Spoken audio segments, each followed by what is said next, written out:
In today's interconnected world, diplomacy no longer belongs exclusively to the realm of conventional actors.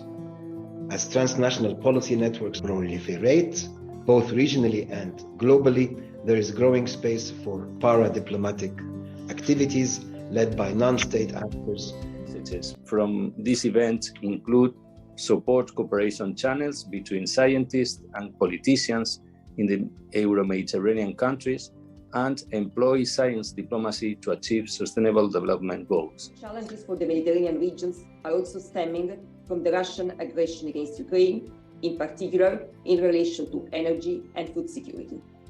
In this regard, the European Commission is committed on several fronts to support the Mediterranean region to deal with the current high food and fuel prices, in addition to investments and to support the post-COVID-19 economic recovery. We should first of all understand why it makes sense to promote science diplomacy in our region, keeping in mind all the previous challenges that I just mentioned, such as youth unemployment, the need for sustainability in the region. What we propose to do is to promote transdisciplinary projects on sustainable development in the Euro-Mediterranean region.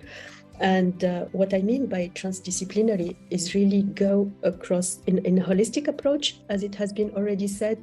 It's not adding disciplines one to each other, but having something which is horizontal. Analyzing the situation of course, both European countries and the Mediterranean countries, and in this under the vision of collaboration between these realities. And we realized that there is a different maturity regarding renewable energy use, and although the potential regarding renewable energy is enormous.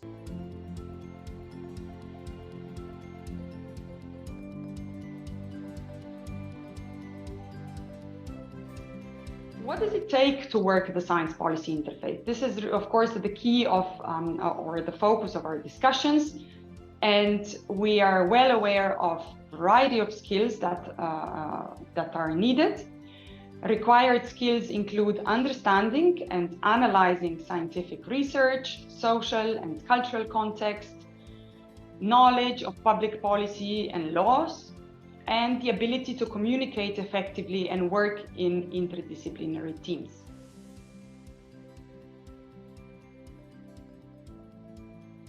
But science for policy is a difficult topic. It requires competencies, it requires having knowledge brokers in place, professionals with the attitudes and the competencies to bring together science and policy, but also boundary organizations and strengthened and interconnected science for policy ecosystems. Translating is probably one of the most important aspects. So we are easing knowledge asymmetries between actors in the sense that we need to reduce complexity in the science system and transfer it into very easily understandable messages to policymakers. Evidence for each of the policy recommendations.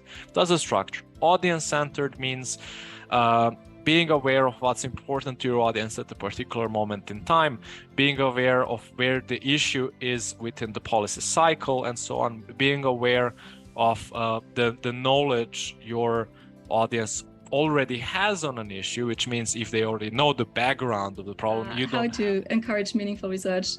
From my point of view, what I find most important, we have conducted an online survey among 200 experts in the field about the topic of societal impact, and we also asked them what would be most important. And our number one answer was make research quality a priority.